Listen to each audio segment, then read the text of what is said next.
നമസ്കാരം, ഞാൻ ഡോക്ടർ അഞ്ജലി. ചില ആളുകൾ പറയാറുണ്ട് ഭക്ഷണത്തിൽ ഇഞ്ചി ഉൾപ്പെടുത്തുന്നതിലൂടെ നമ്മുടെ ഡൈജഷൻ നന്നായിട്ട് ഇമ്പ്രൂവ് ചെയ്യും, അല്ലെങ്കിൽ നമ്മുടെ ശരീരത്തിലത്തെ നീരൊക്കെ നന്നായിട്ട് കുറയാൻ നല്ലതാണെന്നുള്ളൊരു കാര്യം. ഇത് ശരിയാണോ? അതെ, ശരിയായിട്ടുള്ളൊരു കാര്യം തന്നെയാണ്. ജിഞ്ചറിൽ നാച്ചുറൽ ആയിട്ടുള്ളൊരു ആക്റ്റീവ് കോമ്പൗണ്ട് അടങ്ങിയിട്ടുണ്ട്, ജിഞ്ചിറോൾ എന്ന് പറയുന്നൊരു കോമ്പൗണ്ട്. ഈ ഒരു ജിഞ്ചിറോൾ എന്ന് പറയുന്നൊരു കാര്യം നമ്മുടെ ശരീരത്തിലത്തെ ഇൻഫ്ലമേഷൻ, നീർക്കെട്ടിനെ നന്നായിട്ട് കുറയ്ക്കുന്നതിനും ഇമ്മ്യൂണിറ്റി നന്നായിട്ട് കൂട്ടുന്നതിനും ഡൈജഷൻ നന്നായിട്ട് ഇമ്പ്രൂവ് ചെയ്തു വെക്കുന്നതിനും അതുപോലെ തന്നെ ഒരു നാച്ചുറൽ ആയിട്ടുള്ള ഒരു പെയിൻ കില്ലർ പോലെയായിട്ടാണ് ഈ ജിഞ്ചറോൾ നമ്മുടെ ശരീരത്തിൽ ഒരു കാര്യം വഹിക്കുന്നത്. അതുകൊണ്ട് തന്നെ ഒരു മിതമായിട്ടുള്ള രീതിയിൽ നമ്മൾ ഫുഡിൽ ഉൾപ്പെടുത്തുന്നത് വളരെ നല്ലൊരു കാര്യം തന്നെയാണ്. പക്ഷേ ഇഞ്ചി എന്ന് പറയുന്നൊരു കാര്യം ചില ആളുകളിൽ ചെറിയ പ്രശ്നങ്ങളൊക്കെ ഉണ്ടാക്കും.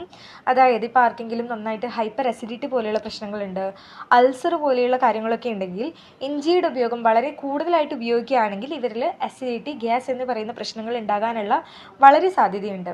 അതുകൊണ്ട് നമുക്ക് മിതമായിട്ടുള്ള രീതിയിൽ നമ്മുടെ ഫുഡിൽ ഉൾപ്പെടുത്താൻ പറ്റിയിട്ടുള്ള നല്ലൊരു നാച്ചുറൽ ആയിട്ടുള്ള ഫുഡാണ് ഇഞ്ചി എന്ന് പറയുന്നൊരു കാര്യം.